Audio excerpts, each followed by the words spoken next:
Yeah, we are in Rabiul Awwal. We are going to celebrate Milad of Prophet Muhammad sallallahu alaihi wasallam. He is the most favored person in the world. We can't see anyone else like Prophet sallallahu alaihi wasallam. Allah subhanahu wa ta'ala honored and respected him and promised وَرَفَعْنَا لَكَ ذِكْرَكَ.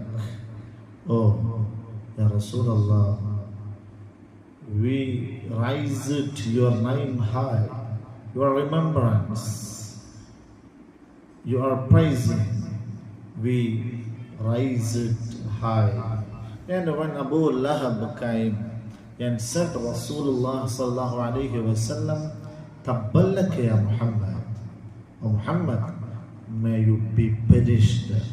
That time Prophet sallallahu alayhi wa sallam didn't answer him, but Allah said directly, Tabbat yada Abi Lahabin wa tab.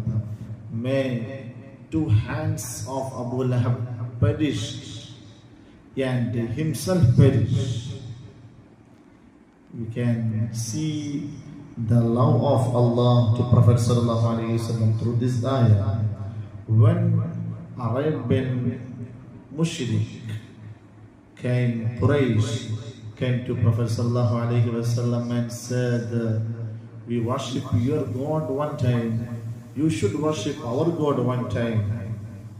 Allah did not answer for that, and Allah said to Prophet sallallahu alaihi wasallam, "Qul ya ayyuhal kafirun." Say, "O Muhammad sallallahu alaihi wasallam, O disbelievers, la a'budu ma ta'budu." We are not ready.